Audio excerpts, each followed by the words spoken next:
이제 25번째 명령. 하나님의 음성을 들으라. 그렇죠. 오늘 말씀은 귀 있는 자는 들을지어다.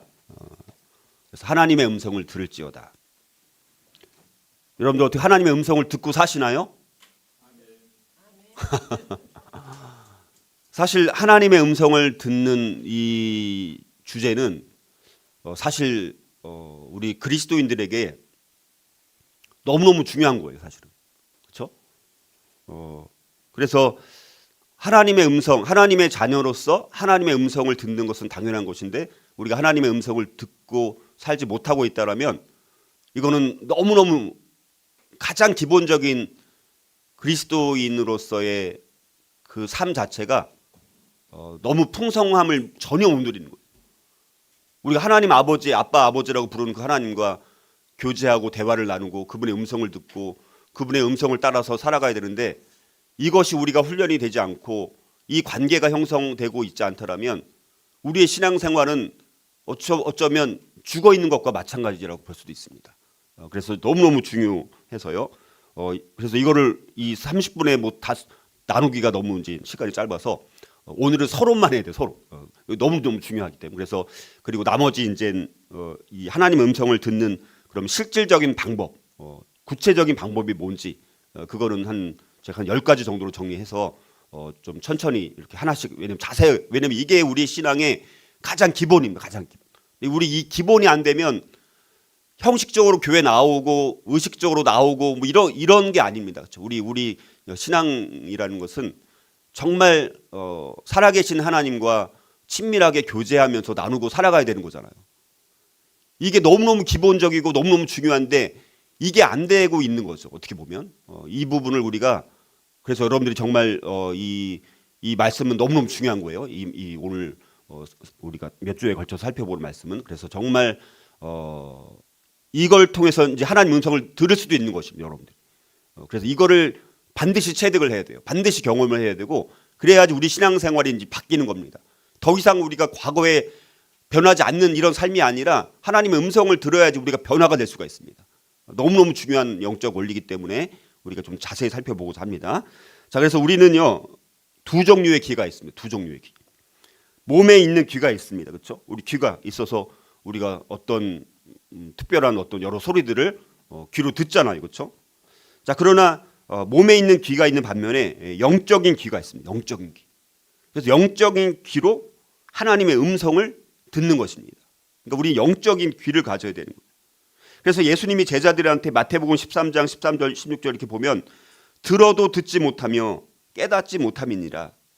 그 귀는 듣기에 둔하다. 너희 귀는 들음으로 복이 있도다. 너희 귀는 뭐라고요? 들음으로 복이 있도다. 우리가 들어야지 복이 있는 거예요. 그렇죠? 하나님의 음성을 들어야지 복이 있는 것입니다. 자, 그래서 우리가 하나님이라는 분이 뭐 초월적으로 멀리 계시는 하나님일 뿐만 아니라 하나님은 내재적인 분이십니다. 안에 또 우리 성령님을 통해서 말씀하시는 분이시니까 그래서 우리가 영적인 귀가 있어야지 하나님의 은밀한 지혜를 받을 수가 있고 그분께서 우리를 위해서 특별히 예비하신 많은 일에 대해서 그 의미들을 깊게 이해할 수가 있고 깨달을 수가 있는 것입니다. 그러니까 우리가 이게 그러니까 어떤 소리로 들리는 것도 물론 있을 수 있지만 영적인 깨달음을 통해서 하나님을 만나고 깨닫는 경우가 많이 있어야 되거든요. 그건 매일매일 경험할 수 있는 거예요. 매일매일. 그리고 우리가 뭐 지나가다가도 깨달을 수 있고 말씀을 듣다가도 깨달을 수도 있고 누군가랑 그냥 대화를 나누고 교제하는데 거기서 뭔가 갑자기 깨닫는 게 있거든요. 그게 하나님께서 말씀하시는 거예요. 여러 가지. 그러니까 하나님 말씀하시는 방법은요. 여러 가지 방법이 있습니다. 그래서 그게 이제 뭐 교회를 통해서 말씀하시고 뭐 사람을 통해서 말씀하시고 환경을 통해서 말씀하시고 뭐 성령님을 통해서 말씀하시고 또 여러 뭐 권위를 통해서 말씀하시고 여러 가지 다양한 방법이 있습니다. 그러니까 그것들을 우리가 이미 알고 있는 거예요, 사실은. 근데 그게 정리가 안 돼서 자기가 하나님의 음성을 또 사실 이미 들은 것도 있을 거예요. 근데 하나님의 음성을 들었는데도 자기가 들었는지도 모르고 살아간다니까 우리가. 그거를 우리가 이제 알아가야 된다라는 것입니다. 자, 그래서 우리가 영적인 귀를 성장시키는 것이 중요하고 수많은 여러 가지 많은 음성이 너무나 많죠. 지금은 오늘날 그런데 너무나 많은 목소리들이 있는데 어떻게 우리가 하나님의 음성을 들을 수 있느냐라는 주제입니다. 자, 그래서 우리가 이제 하나님의 음성의 분별은 우리가 라디오 주파수 조정에 견줄 수 있다는 것입니다. 주파수가 잘못 맞춰져 있으면 원하는 방송이 잡히지 않죠. 방송국 잘못이 아니잖아요. 자기가 주파수를 잘못 맞췄는데 그래서 안 들리는 건데 야, 이 방송국 문제가 많네? 그렇게 말할 수 있어요, 없어요? 말할 수 없는 거잖아요. 그렇죠? 방송국은 지금도 우리 지역에서 방송을 내보내고 있죠. 문제는 신호를 놓친 우리에게 있다는 것입니다. 많은 그리스도인들이 세상의 파장에 맞춰 있기 때문에 하나님의 음성을 놓친 것을 날마다 경험하는 것입니다. 그러니까 우리의 세상의 파장에 맞춰 있는 거예요. 하나님의 주파수에 맞춰져야 되는데 그래야지 하나님의 음성을 우리가 들을 수가 있는데 다른 것에 자꾸 마음을 빼앗기는 것입니다. 하나님은 우리 주변에서 일하고 계시지만 우리가 다른 음성을 듣느라고 바쁘다는 것이죠. 사실은 하나님이 말씀을 지금 하고 계시고 또 하신다고 할지라도 우리가 그 말씀에 주의를 기울이지 못할 뿐이다라는 것입니다. 자기 생각으로 안타를 맞추는 거예요. 사람들은 자기가 원하는 대답에 몰두되어 있어가지고 하나님의 음성이 있어도 묵살시키는 것입니다.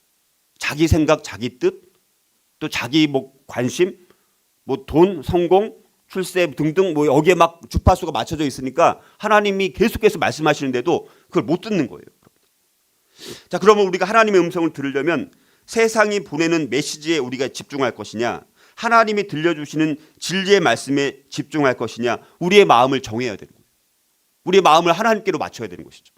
근데 다른 것에 맞춰져 있으니까 말씀해도 안 들리는 거예요. 우리도 누군가 대화할 때 여러분들 관심이 지금 딴 데 있어요. 그럼 대화할 때 앞에 분명히 말하는데 그게 들려요, 안 들려요? 안 들린다니까요. 분명히 말했는데 자기는 못 들었다는 거예요. 왜? 지금 다른 생각을 하고 있으니까. 분명히 앞에 사람은 이렇게 분명히 말했는데 우리는 저렇게 따르게 듣고 아예 듣지 못하는 경우가 우리도 그 관계 속에서 그런 경험이 많이 있어요, 없어요? 많이 있는 거잖아요. 하나님과의 관계도 똑같은 거예요. 자, 그리고 이제 리즈 하웰즈라는 중보 기도회 아주 탁월한 분이 계신데 그분에게 이제 하나님의 목소리를 어떻게 알아듣느냐라고 물으니까 이렇게 대답을 했다고 합니다. 자, 당신은 어머니의 목소리를 다른 사람들 목소리와 구별할 수 있습니까? 우리는 누구나 구별할 수 있듯이 바로 그와 똑같이 나도 하나님의 목소리를 알아듣습니다. 이렇게 이제 대답을 했다라고 합니다. 자, 그래서 우리가 세상의 소음을 듣는 것에 익숙해져 있는 우리는 이제는 우리의 내면 세계를 들을 수 있는 내적인 귀를 성장시키는데 우리가 초점을 맞춰야 된다라는 것입니다. 자, 제가 한번 예를 들었던 예화인데요. 3명의 군사가 항공모함의 이제 갑판에 서 있었습니다. 근데 갑자기 사령관이 막 미사일이 다가오고 있음을 확인하고 엎드려 이렇게 소리를 지른 것이죠. 왜냐하면 잘못하면 죽으니까 다. 그런데 2명은 그 소리를 듣고 그 명령을 듣고 갑판에 엎드렸는데 한 명은 무슨 일이 일어났는지 둘러보면서 뒤돌아보다가 미사일에 맞아 사망했다라는 것이죠. 여러분들 이 일화는 우리가 이 순종을 대하는 2가지 접근법을 제가 말씀드렸죠. 그러니까 이 하나님의 음성은요 순종과 아주 직결되어 있습니다. 그러니까 순종과 하나님의 음성, 하나님의 음성과 순종은요 아주 너무 직결되어 있습니다. 그래서 우리가 순종에 대한 거를 우리가 알아야 돼요. 그래서 순종은 2가지 접근법이 있다라고 말씀드렸죠. 하나는 헬라식 접근법이에요. 헬라식 접근법은 뭐냐? 먼저 이해한 후에 순종하는 거예요. 자기가 이해돼야지 순종하는 거예요. 하나님께서 명령하셨는데 왜 하나님 이 일을 왜 합니까? 어떻게 해야 됩니까? 그걸 다 안 다음에 아 그러네요. 그러면 순종하겠습니다. 이게 헬라식 접근법입니다. 자, 그래서 아까 뒤를 돌아본 병사는 왜 엎드려야 하는지 안 후에 순종할지 말지를 결정하려 했다는 것입니다. 그냥 바로 순종해야 되는데 저 갑자기 아무 일도 없는 것 같은데 왜 갑자기 엎드리라고 그 사령관이 말을 할까? 한번 뒤를 한번 돌아본 거예요. 확인하려고. 그 명령을 이해하려고. 그러다 죽었다니까요. 자, 그런데 2번째 히브리식 접근법은요. 먼저 순종한 후에 이해하는 것입니다. 하나님은 히브리식 접근법을 사용해서 아브라함을 훈련시켰습니다. 그래서 고향을 떠나라고 했었고요. 아들을 바치라고 이제 한 다음에 그 다음에 순종한 거죠. 근데 아브라함이 왜 갈대아 우르를 떠납니까? 왜 하란을 떠나서 가나안 땅을 왜 가야 합니까? 아니면 이삭을 바치라고 했는데 하나님 제 독생자 아들 유일한 외아들인데 왜 이삭을 바치라고 합니까? 이렇게 따지고 묻고 하나님이 다 알려주신 다음에 그 다음에 순종을 했나요? 그런 게 아닙니다. 그냥 명령하니까 순종했어요. 그리고 나서 나중에 보니까 순종했더니 하나님이 이래서 약속의 땅으로 가게 하셨고 가나안 땅으로 가게 하셨고 갈대아 우르를 떠나게 하셨고 이삭을 이렇게 이런 이유 때문에 바치라고 하셨구나. 처음부터 알았습니까? 처음부터 아는 사람은 없다는 거예요. 순종하고 나니까 순종하고 보니까 그때 하나님께서 나에게 말씀하신 명령이 이런 것이었구나. 그래서 더 엄청난 하나님의 놀라운 섭리의 손길을 그때서야 깨닫게 된다라는 것입니다. 자, 그러니까 우리도 마찬가지입니다. 히브리식 접근법을 통해서 하나님께 순종한 다음에 그 이유를 이해하려고 해야 한다라는 것입니다. 이것이 성경적인 접근법이라는 것입니다. 자, 그래서 순종에 대한 히브리식 접근법은 명령하는 자와 이를 실행하는 자 사이에 긴밀한 관계가 존재함을 전제한다는 것이죠. 그래서 예수님은 요한복음 10장 27절에서 내 양은 내 음성을 들으며 나는 그들을 알며 그들은 나를 따르느니라 라고 말씀하시면서 중요한 게 뭡니까? 관계를 강조합니다. 양은 낯선 사람의 목소리를 알지 못하니까 그 목소리를 알지 못하는 사람을 따르지 않는 것이죠. 자, 많은 소리들이 있습니다. 우리 주위를 끌고 있을 때 우리가 목자의 음성을 들을 수 있어야 합니다. 자, 그런데 우리를 구원으로 부르시기 위해서 하나님께서는 어떤 목소리라도 사용할 수 있는데, 근데 중요한 것은 뭡니까? 그 음성을 계속 듣기 위해서는 먼저 우리가 하나님의 양이 되는 것이 중요합니다. 우리가 먼저 하나님의 양이 돼야지 목자이신 하나님의 음성을 들을 수 있는 것입니다. 그러니까 우리가 구원받는 거듭남이 그래서 중요한 거예요. 거듭난 사람들이 하나님의 자녀가 되는 거잖아요. 그러니까 거듭나지 않으면 교회를 다녀도 하나님의 자녀가 아닌 거예요. 본인은 하나님의 자녀라고 착각하고 물론 살 수도 있어요. 그러니까 우리가 하나님의 자녀가 된다라면 아빠 아버지신 하나님을 마음껏 부를 수가 있고 그분의 음성을 우리가 들을 수 있는 것입니다. 그래서 우리가 먼저 하나님의 양이 되는 것이 중요합니다. 그래서 예수님께서 우리를 위해서 죽으시고 또 그분이 부활하셨고 승천하셨고 하늘에서 중보하고 계시고 우리가 이런 것들을 우리가 정말 믿을 때 하나님의 자녀가 되는 것이잖아요. 그렇죠? 우리가 하나님의 자녀가 먼저 되는 것이 중요합니다. 근데 우리가 정말 신앙생활 오래 했어도 정말 내가 하나님의 음성을 듣는 것이 너무나 어렵고 하나님과의 교제 자체가 되지 않는다라고 했을 때는 한번 정말 우리의 구원을 반드시 한번 점검해 볼 필요가 있다라는 것입니다. 자, 그래서 양은 또 단순합니다. 하나님의 백성이 됐다라는 것은 단순한 거예요. 복잡한 게 아닙니다. 양은 너무너무 단순한 동물입니다. 자, 그래서 복잡하지 않다는 거예요.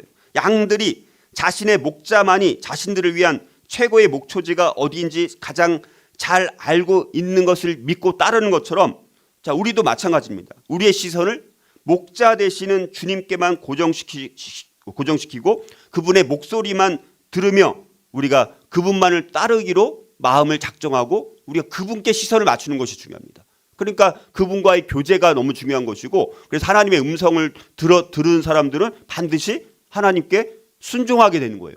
하나님의 음성을 들었다라고 하면서 순종하지 않는다. 물론 갈등이 있을 수 있죠. 왜냐하면 내가 따르기 어려운 명령도 있잖아요. 갑자기 저한테도 예를 들어서 평범한 표준협회, 가장 표준협회, 표준협회를 잘 다니고 있는 저에게 하나님께 부르셨을 때 그 직장을 때려치고 다시 목회자의 부르심을 따라서 직장을 그만두고 또 하나님께 순종하는 것이 어려운 것입니다. 물론 곧바로 순종할 수도 있겠죠. 그러나 갈등, 조정이 그래서 필요한 것이죠. 자, 그래서 우리가 하나님께 초점을 맞추는 것이 중요하고 그래서 우리가 복잡하게 생각하지 말아야 된다는 것입니다. 그래서 우리가 하나님을 정말 진심으로 기쁘게 해드리고 그분께 우리가 정말 순종하길 원한다면 하나님의 음성을 듣는 것은 어려운 일이 아니라는 것입니다. 근데 우리의 관심이 다른 곳에 있어요. 하나님을 기쁘게 해드리거나 그분께 순종하는 거 원하지 않고 저는 그냥 이대로 좋습니다. 그냥 이렇게 살다가 죽게 놔두세요. 저한테 다른 거 맡기지 마세요. 일 시키지 마세요. 저 하나님 이제 저 그냥 이렇게 살다가 죽겠습니다. 자, 이러면 하나님의 음성을 들을 수가 없는 거죠. 자, 그래서 우리가 정말 겸손한 자세로 우리가 하나님 앞에 설 때 그분은 우리를 인도해 주신다라고 약속을 하십니다. 하나님의 음성을 듣는데 우리가 도움이 되는 가장 기본적인 것들을 말씀을 드리면 먼저 하나님의 주권을 인정해야 돼요. 하나님의 주권. 자신의 생각과 자기의 욕심과 우리의 마음을 빼앗고 있는 다른 요란스러운 목소리들을 잠잠케 해달라고 하나님께 구해야 돼요. 다른 목소리 듣지 않게 해주십시오. 내 생각에서 나오는 거 내려놓게 해주세요. 내 욕심 내려놓게 해주세요.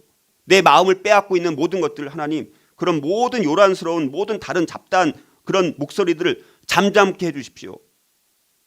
그리고 지금 이 순간 우리를 속이려고 호시탐탐 노리고 있는 이 사탄과 우리가 맞서게 해주십시오.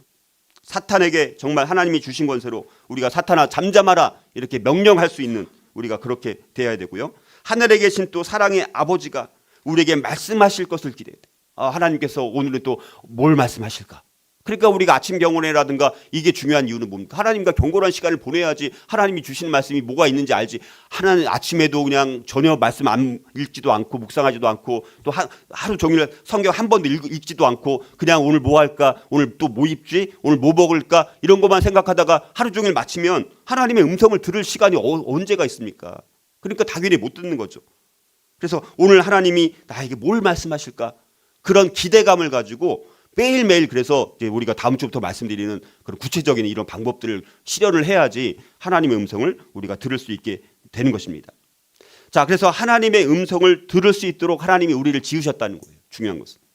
창조 여섯째 날에 창세기 1장 26절 27절 하나님이 이르시되 우리의 형상을 따라 우리의 모양대로 우리가 사람을 만들고 하나님이 자기 형상 곧 하나님의 형상대로 사람을 창조하시되 남자와 여자를 창조하셨다. 이렇게 말씀하시지 않습니까?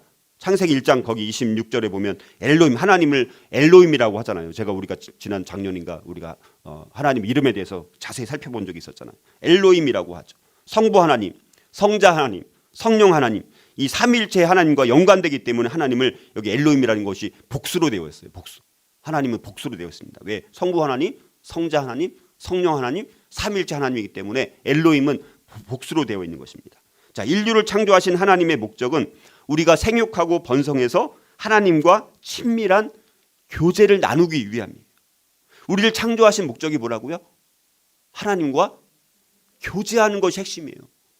우리의 신앙은 가장 중요한 게 하나님과 교제하는 것입니다.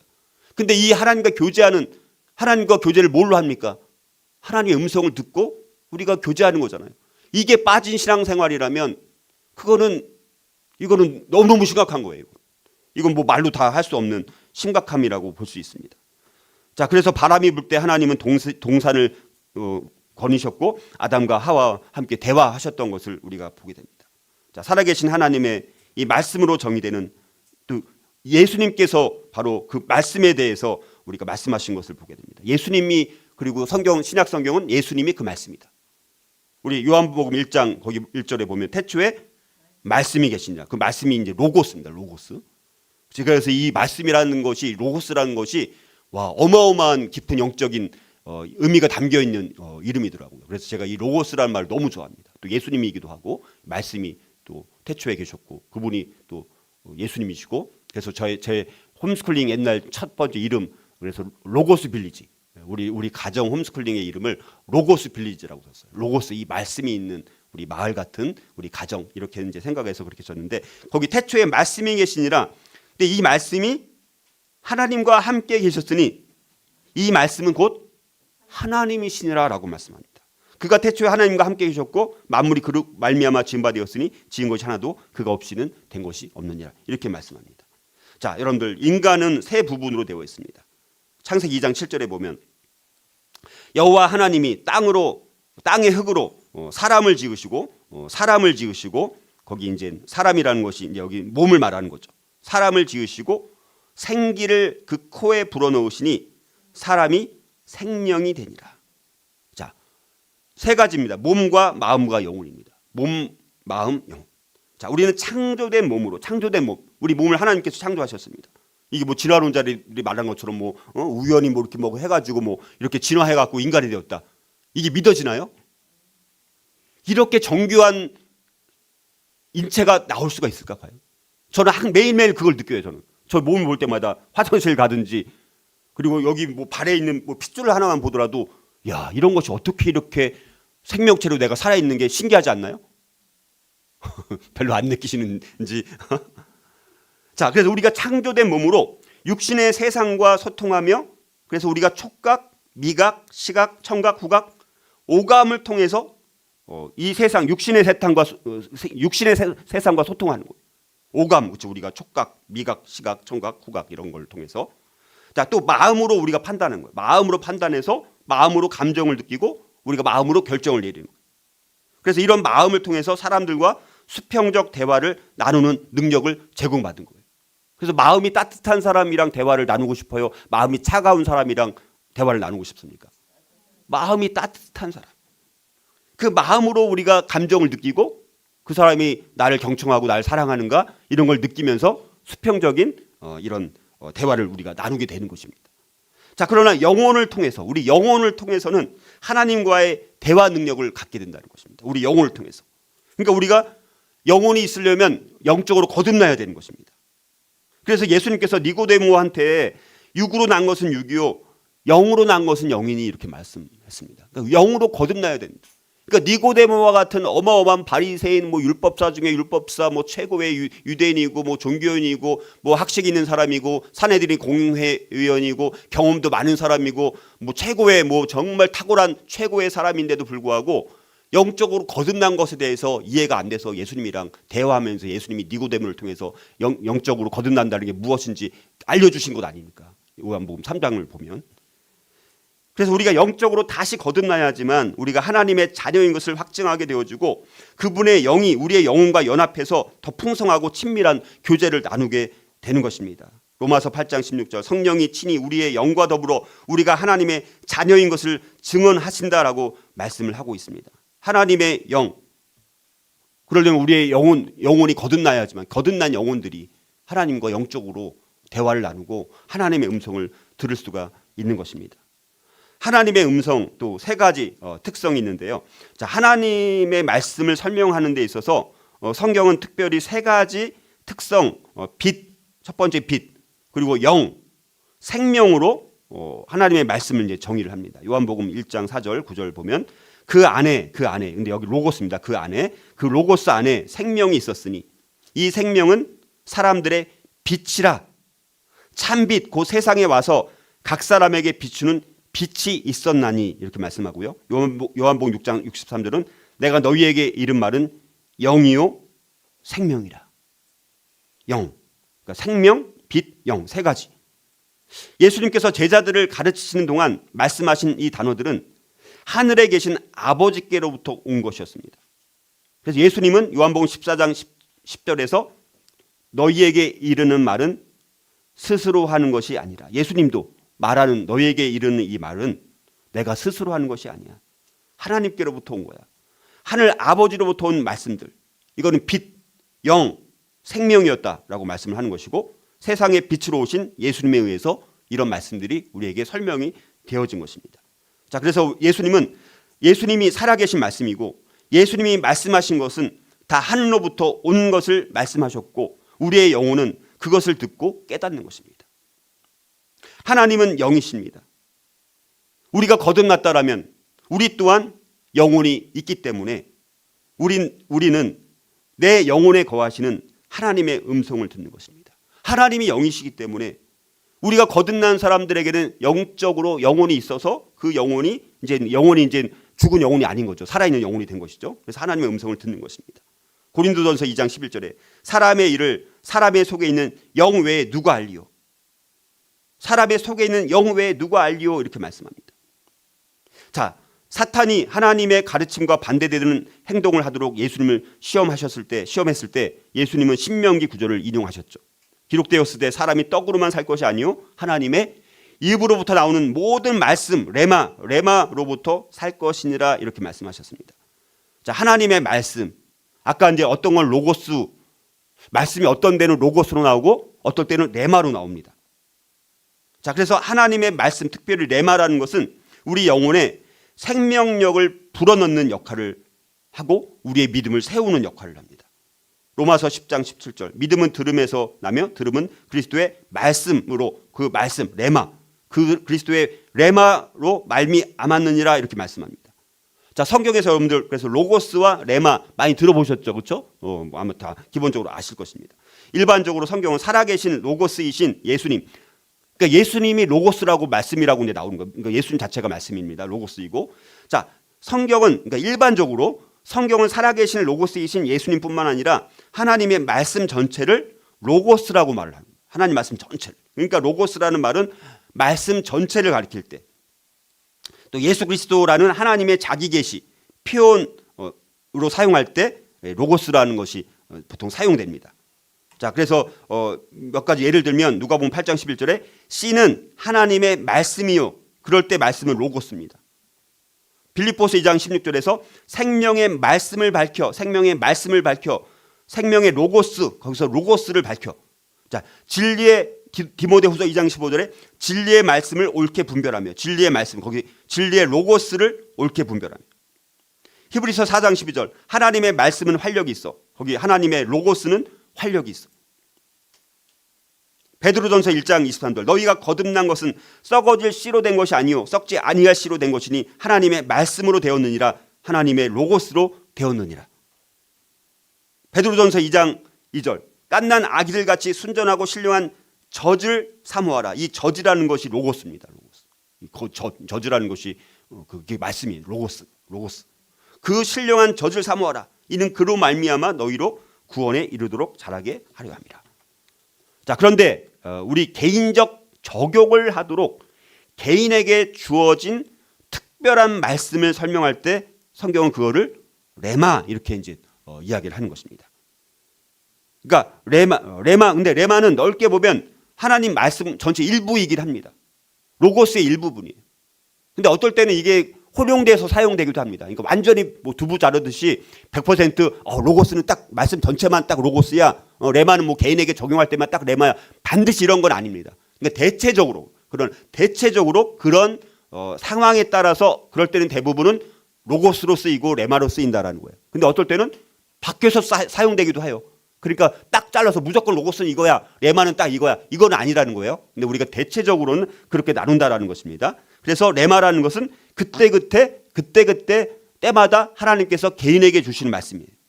그때 상황에 따라서 상황에 맞게 주어지는 말씀. 그때 상황에 따라 갑자기 깨달아지는 말씀.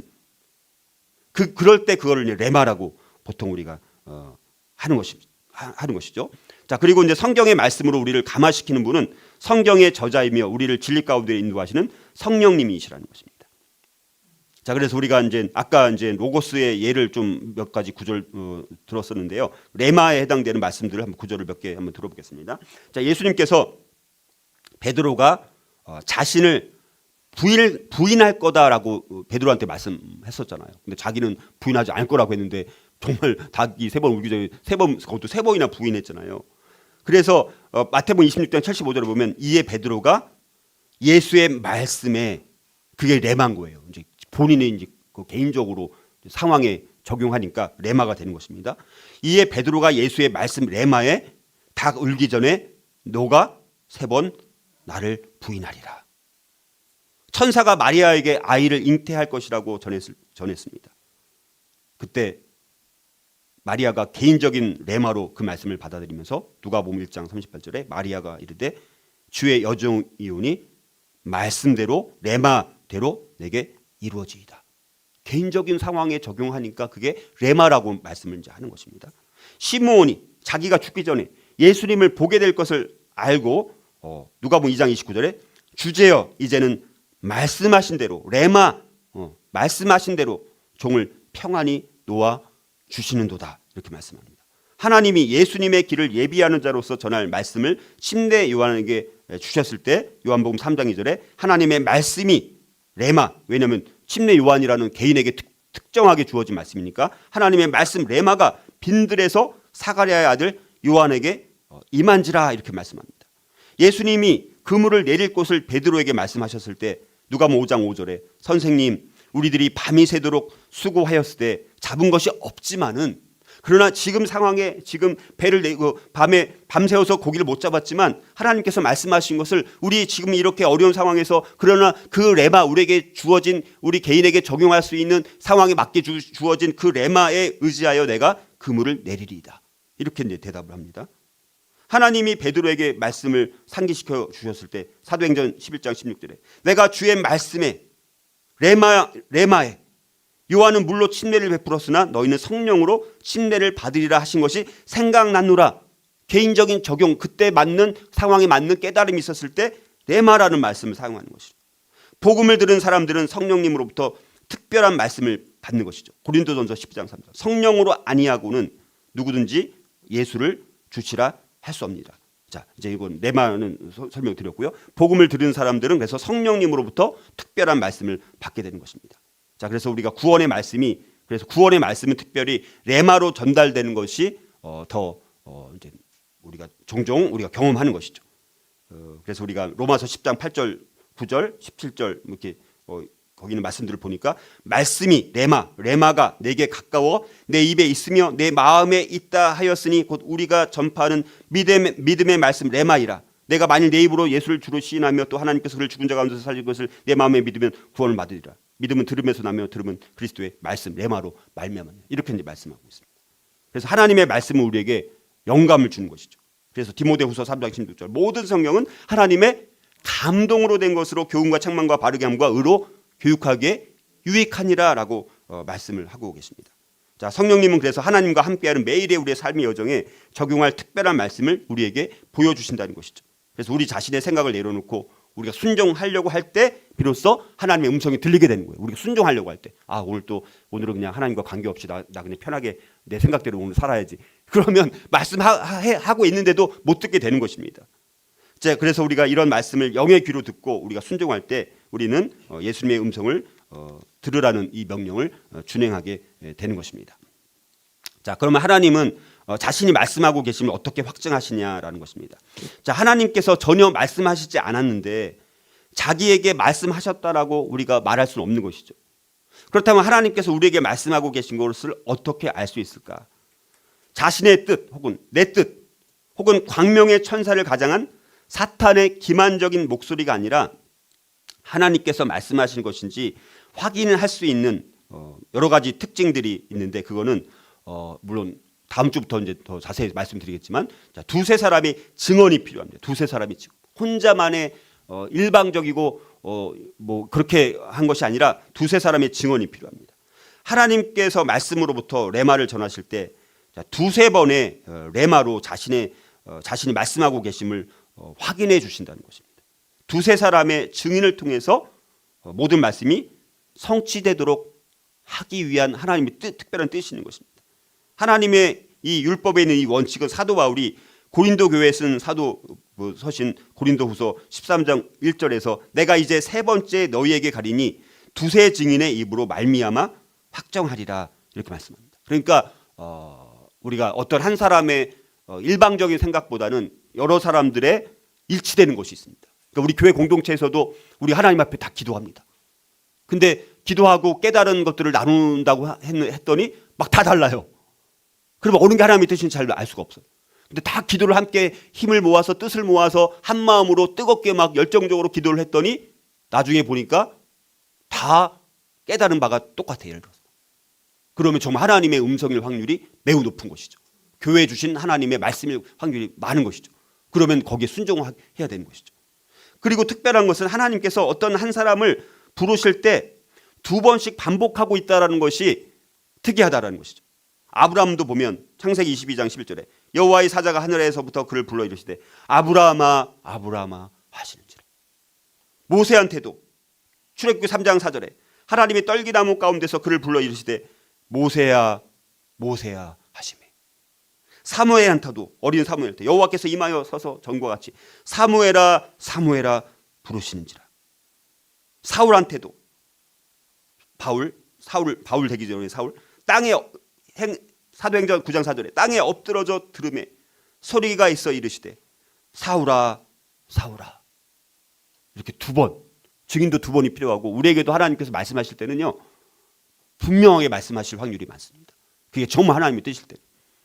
그래서 재혼아 재혼아 여러분들 이름을 향해서 두 번 말씀해 보세요. 하나님 부르신다고 생각해요. 시작.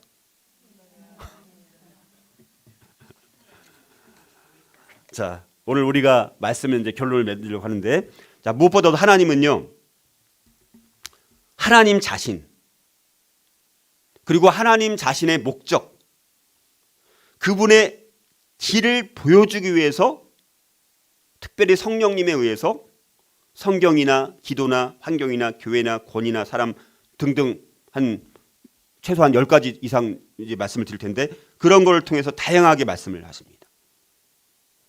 자, 그래서 하나님을 이해하고 경험하는 데 있어서 핵심은 하나님이 언제 말씀하시는지를 명확히 아는 것입니다.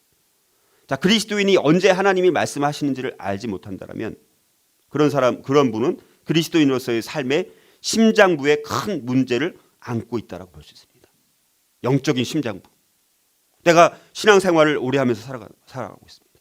근데 하나님이 언제 말씀하시고 뭘 말씀하시는지 전혀 알아듣지 못하고 전혀 이것과 영적으로 완전히 듣지 못하고 살아가고 있다면 내 심장부가 지금 고장이 난 거예요. 우리 심장이 다치면 목숨이 위험한 것처럼 우리 심장부가 그렇게 지금 작동이 안 하고 있다라고 볼 수 있는 것입니다. 자, 특별히 여러분 하나님께서 자, 구약의 예를 들어서 구약의 사람들한테 말씀하신 4가지 아주 중요한 요소들을 보게 되면 그게 어디 나오냐면 출애굽기 3장에 나옵니다. 모세가 불붙은 떨기나무에서 경험한 이게 정말 하나님의 음성을 듣는 아주 중요한 사례가 출애굽기 3장에 나옵니다. 자, 여기 4가지 특성이 있습니다. 자, 첫 번째는 하나님이 말씀하실 때 대개는 그 개인에게 아주 독특한 거예요. 다 똑같이 하나님께서 말씀하시지 않는 거예요. 다 아주 다르게 말씀하십니다. 각각의 상황에 전혀 독특하게 말씀하십니다. 자, 하나님은 아주 독특한 경험을 통해서 모세를 만나시고 하나님 자신과 자신의 목적과 그 길들을 모세에게 보여주셨다는 것입니다. 하나님은 우리가 그분과 그분의 음성을 개인적으로 경험하기를 원하신다는 것입니다. 하나님은 우리가 어떤 기술이나 방법에 의존하기보다는 그분과의 관계를 중요하게 여기기를 원하신다는 것입니다. 열쇠가 되는 진리는 하나님이 어떻게 말씀하셨느냐가 아니라 하나님이 말씀하셨다라는 사실 그 자체가 중요하다는 것입니다. 자, 독특하게 그렇게 말씀을 하시고 두 번째는 하나님이 말씀하셨을 때 중요한 것은 뭐냐? 들은 사람은 말씀하신 분이 하나님이셨다는 것을 알았다는 것입니다. 성경에 만난 수많은 사람들 있지 않습니까? 근데 그들이 만난 그분의 목소리를 들었던 사람들이 자기에게 말씀하신 분이 하나님이라는 것을 다 알았어요? 몰랐어요? 다 알았다는 것입니다. 하나님이 불붙은 떨기나무의 경험을 통해서 말씀하셨을 때 모세는 그분이 하나님이시라는 것을 모세는 알았다는 것입니다. 그런데 모세가 불붙은 떨기나무를 통해서 하나님의 말씀을 들었다는 사실을 다른 사람들에게 자기가 경험한 것을 완전히 완벽하게 설명해 줄 수는 없었지만 모세가 할 수 있었던 것은 오직 하나님과 그 만남을 간증은 할 수 있었다는 것이죠. 자, 세 번째, 하나님이 말씀하셨을 때 말씀을 받은 사람은 하나님이 무슨 말씀을 하시는지를 또 알았다는 것입니다. 말씀하시는 분이 하나님이라는 것을 알고 그 말씀하신 내용이 무슨 말씀인지 그거를 알았다는 것입니다. 모세는 하나님이 무슨 말씀을 하시는지 알았고 주님께 대한 반응으로 뭘 해야 되는지도 알았습니다. 그러니까 처음에 어떻게 했습니까? 막 완강하게 나는 입이 둔한 사람이다. 다른 사람 시키세요. 몇 번이면 뭐예요? 아주 어마어마하게 다 그거를 거부했습니다. 하나님은 알았는데도. 그게 아주 모세는 아주 구체적으로 아주 다양한 아주 반복되는 것을 통해서 하나님과 대화를 나눴습니다. 그래서 하나님이 뭘 원하는지 뭘 말씀하시는지 알았다는 것입니다. 자, 그래서 하나님이 말씀하셨을 때가 바로 하나님과의 만남입니다. 여러분들이 우리가 하나님과 만나고 싶습니다. 어떻게 만납니까? 하나님이 말씀하셨을 때, 내가 깨달았을 때, 어떤 통찰력을 깨달았을 때, 하나님이 어떤 방법으로든지 우리에게 진리를 보여주시면 바로 그것이 하나님과의 만남이고 그게 하나님의 음성을 들은 것입니다. 저는 이걸 많이 경험을 해요. 저는 커리큘럼 만들고 PPT 만들다가도 막 깨달습니다. 막 새롭게 깨달아요. 와, 새로운 눈으로 보게 되는 거예요. 그러니까 세상에 있는 것들을 전혀 못 봤던, 내가 보지 못했던 것을 보게 해주시거든요. 그것도 하나님과의 만남이고 그것도 하나님께서 깨닫게 해주신 것이고 그것도 하나님께서 그것을 통해서 사건을 통해서든 인물을 통해서든 어떤 작품을 통해서든 말씀하시는 것을 듣는다는 것이죠. 매일매일 우리는 수없이 많이 들을 수 있다라는 사실입니다. 요한복음 8장 47절 말씀을 보면 하나님께 속한 자는 하나님의 말씀을 듣나니, 그러니까 수없이 많이 하나님께 속한 자는 하나님의 말씀을 듣나니, 너희가 듣지 아니함은 하나님께 속하지 아니하였음이로다. 너희가 듣지 못한다는 것은 하나님께 속하지 않았기 때문에, 하나님의 자녀가 되지 않았기 때문에, 양이 아니기 때문에 목자의 음성을 못 듣는다, 이렇게 말씀하는 것입니다. 요한복음 18장 37절, 무릇 진리에 속한 자는 내 소리를 듣느니라. 무릇 진리에 속한 자는 내 소리를 듣느니라, 이렇게 말씀하신다는 것입니다. 하나님은 아까 말씀, 그 자신과 하나님 자신과 자신의 목적과 길을 드러내기 위해서 근데 말씀하는 것이 우리랑 농담하려고 말씀하는 거 아니에요. 우리는 농담으로 대화를 나누지만, 하나님은 우리를 부르실 때 농담으로 우리를 부르는 것이 아니라 하나님 자신을 드러내고, 하나님 자신의 목적이 뭔지 드러내고, 하나님의 길이 뭔지를 우리에게 알려주기 위해서 하나님은 말씀하신다는 것입니다. 하나님은 모세에게 나타나셔서 자신의 뜻에 대해 말씀하셨습니다. 하나님은 모세가 애굽으로 가기를 원했습니다. 미디안에서 40년 동안 살았던 모세를 다시 40년 전에 애굽의 왕국에서 살았던 그 애굽으로 다시 가기를 원하셨고, 그 결과 모세를 통해서 이스라엘 민족을 구원하실 수가 있었습니다. 모세를 부르신 것은 목적이 있는 것입니다. 그 길이 있었던 거예요. 그 길대로 모세를 계속해서 안내를 해 주었고, 모세는 하나님 말씀에 순종해서 그 길을 계속해서 따라갔더니 하나님께서 원래 모세를 통해서 이스라엘 민족을 애굽에서 구원하기로 하셨던 원래 하나님의 그 목적과 그 뜻을 하나님께서 이루셨다는 것입니다. 하나님은 아브라함에게 한 약속을 이행하시고 이스라엘에게 약속하신 땅을 주기 위해서 모세에게 자신의 거룩하심과 자비하심과 그분의 능력과 자신의 이름과 목적, 이런 것을 다 계시해 주셨던 것입니다. 하나님은 하나님의 사람들에게 말씀하신다는 거예요. 하나님께서 말씀하실 때 하나님은 자신과 하나님 자신의 목적과 하나님 자신의 길을 드러내시기를 원하신다는 것입니다. 그래서 우리에게 말씀하시는 것입니다. 하나님은 자신의 목적을 계시하심으로 우리는 그분의 일을 하게 되는 것입니다. 그리고 하나님이 그분의 길을 보여주심으로 우리는 그분의 목적을 이룰 수 있게 되는 것입니다. 그래서 하나님의 계시는 우리를 하나님과의 사랑의 관계로 인도하도록 계획되어 있는 것입니다. 하나님은 성령님을 통해서 하나님 자신의 목적과 길을 계시하신다는 것이죠. 그래서 우리가 하나님이 말씀하시면 그것이 곧 하나님과의 만남이 되는 것입니다. 자, 지금으로부터 제가 한 22년 전, 20년이 벌써 넘었네요. 우리 예진이 저렇게 벌써 컸는데 22년 전에 성경학교가 있었습니다. 제가 선교했던 교회에서. 그래서 주일 오후 예배 때 주일학교 아이들이 성경학교 때 배운 찬양과 율동을 발표하는 시간이 있었습니다. 그때 저희 딸이 6살. 저희 예진이도 그 발표하는 아이들 20명 정도 되는 속에 함께 있었습니다. 그런데 제 마음속으로 염려가 되었어요. 왜냐하면 너무너무 잘하는데 어떨 때는 이렇게 좀 약간 얌전했었거든요. 잘 반응을 이제 보이지 않았기 때문에. 그리고 그 전에도 발표 시간이 있었는데 잘 따라하지 않아서 이제 그런 게 마음에 남다 보니까, 야, 이거 발표 잘할 수 있나? 이제 한 20명 아이들이 있는데 저는 누구만 보일까요? 저희 딸만 대부분, 물론 다른 것도 보이지만 딸에면 제 시선이 갇혀 있는 것이죠.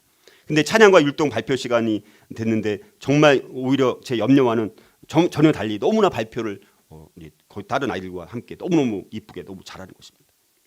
그러니까 아빠로서 그 아이의 발표하는 모습이 너무나 이쁘고 사랑스러웠겠죠. 그리고 거기서 이제 깨달은 것이 하나 있었습니다. 그것은 율동과 함께 찬양을 했는데 20여 명의 아이들의 목소리가 다 들렸을 텐데 저의 귀에는, 그리고 맨 앞에 앉아있지도 않았는데도 우리 딸 아이의 찬양 소리는 유난히 더 분명히 제 귀에 들렸다라는 사실입니다. 저희 딸의 찬양 목소리만 더 저에게 들리는 거예요. 그래서 나중에 돌아보고 하나님 음성이라는 주제와 관련해서 저에게 영적인 깨달음이 왔습니다. 그 깨달음도 저에게 하나님이 말씀하시는 거예요. 하나님께서 저에게 깨닫게 해주시고 저에게 말씀해 주시고, 이렇게 정말 하나님은 자기가 사랑하는 자녀를 관심 있게 보신다. 그리고 말씀하신다. 근데 놀라운 것은 이렇게 육신적인 아버지인 제가 제 딸 아이의 목소리를 멀리서, 그리고 많은 아이들 속에서 분명하게 구별해서 들을 수 있는 것과 비교도 안 될 만큼 오히려 하나님은 우리와 관계를 맺고 우리와 대화를 나누시고 우리에게 말씀해 주시고 우리의 또 목소리를 들어주신다라는 사실입니다. 우리의 매일의 삶 가운데 주님께서는 우리에게 너무나 다양한 방법으로 우리에게 다가오시고 말씀하시고 하나님의 음성을 들려주신다는 거예요. 왜? 우리가 하나님의 사랑스러운 자녀이기 때문에. 자, 그런데 제 딸 아이는 제가 자기의 찬양 소리를 듣고 있는 것을 알아요, 몰라요? 정신없죠. 앞에 선생님 따라하기도 바쁜데 아빠가 어디 앉아있는지 생각도 못하고 아마 선생님만 바라보고 선생님이 시키는 대로 찬양가 율동을 했을 거겠죠. 그걸 통해서 우리는, 그래서 바로 하나님을 우리가 인식을 하든 인식을 하지 않든 하나님께서는 날마다 우리의 모습을 지켜보고 계시다는 사실입니다. 하나님께서 항상 우리를 보고 계십니다. 우리가 의식하지 못하는 그 순간에도 하나님께서는 우리와 대화를 나누고 싶어 하시고 우리를 그 크신 사랑의 눈으로 우리를 보고 계신 것입니다. 우리가 허물이 많은 존재임에도 불구하고 우리가 죄 가운데 있을지라도 하나님께서는 저와 여러분들을 너무나 사랑하셔서 그 허물과 죄보다도 우리 자신, 우리 자체, 우리 인격을 보고 그냥 사랑해 주시는 것입니다. 자, 이렇게 인격적이고 신실하신 하나님의 음성을 듣지도 못하고 친밀한 교제를 나누지도 못하고 풍성한 대화를 주님과 나누지도 못하고 살아가고 있다라면 하나님의 자녀로서 누릴 수 있는 가장 기본적인 그 은혜들을 우리가 누리지 못하는 너무 안타까운 모습으로 우리가 살아가고 있다는 사실입니다. 하나님의 음성을 듣는 것은 하나님을 존중하는 가장 실제적인 일입니다. 하나님의 음성, 그러니까 하나님의 음성을 들으라가 이게 명령이에요. 명령. 너희가 뭐 듣고 싶을 때 듣고 귀찮을 때 듣지 마. 이게 아니라 하나님의 음성을 날마다 매 순간 매일매일 들으라는 것입니다. 하나님의 음성, 내가 아빠가 말하는데 아들이 아빠가 말하는데 안 듣고 있어요. 딴짓하고. 그때 아빠가 엄마로서 화가 나요, 안 나요? 화가 납니다. 내가 말할 때 귀를 쫑긋하고 경청하는 그 모습이 있을 때 그 상대방이 나를 존중하고 있다라는 증거가 되는 거잖아요. 그렇죠? 근데 우리가 하나님의 음성을 듣는 것은 그래서 하나님을 존중하는 가장 실제적인 일입니다. 하나님의 음성을 듣는 것은 하나님을 존중하는 가장 실제적인 일이에요. 근데 우리가 하나님을 존중한다라고 예배 때 찬양하면서 뜨겁게 찬양을 하는데 돌아서는 하나님과 한 번도 대화를 나눈 기억이 없고 경험도 없고 깨달음도 없고, 그렇다면 하나님을 전혀 존중하고 있지 않은 것이 되겠죠. 하나님의 음성에 우리가 귀 기울이기 시작할 때 우리는 하나님과 훨씬 더 친밀한 관계를 갖게 되는 것입니다. 창세기에서 요한계시록에 이르기까지 성경은 하나님이 그 백성에게 말씀하신다는 사실을 수없이 증거하고 있다는 사실입니다. 오늘날도 하나님은 성령님을 통해서 우리에게 말씀하십니다. 하나님은 그래서 말씀과 기도와 환경과 교회와 권위와 다른 신자들 다양한 방법을 통해서 말씀하십니다.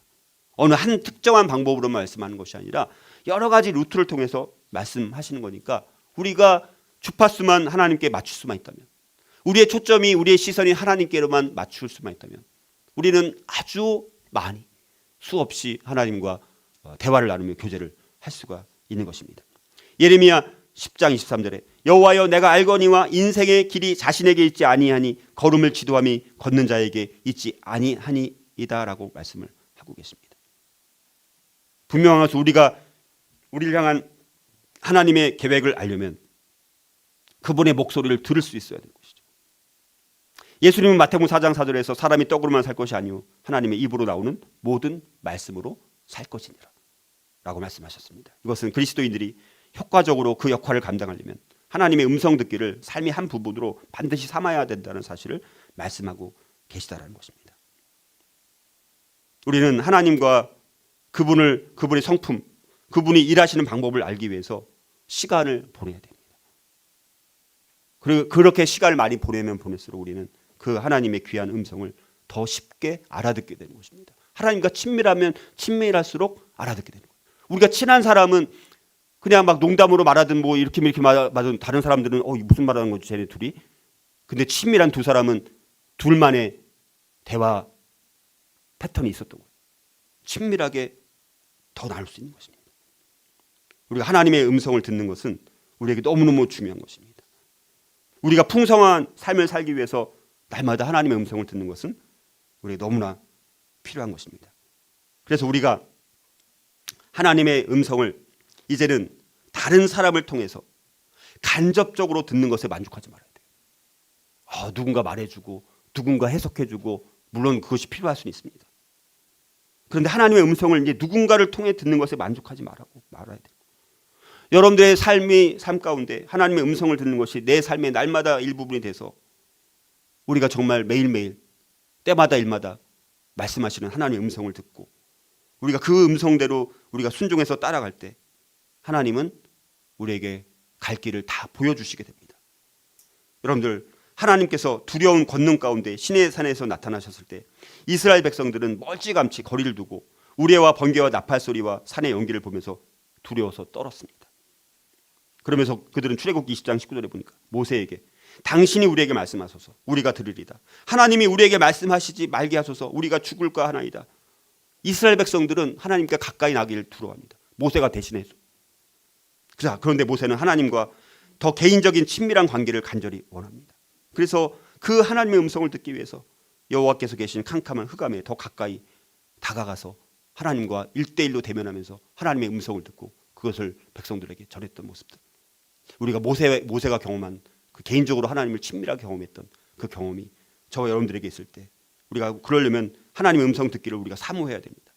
하나님과 더 친밀해지고 더 풍성한 교제를 나누기를 원하면서 이제 오늘 우리가 서론만 살펴봤는데 다음 주부터 우리가 구체적으로 이런 사례를 들어서 우리가 어떻게 하나님의 음성을 듣는지 이거를 우리 삶 가운데 날마다 적용해서 우리 교회 공동체 한 분 한 분 모든 성도들이 하나님과의 교제와 친밀한 대화를 통해서 그분의 음성을 들을 때 그 음성들이 모아져서 우리 교회가 정말 하나님 앞에 이 마지막 때에 귀하게 쓰임받는 교회 공동체가 될 수 있기를 주님의 이름으로 축복합니다.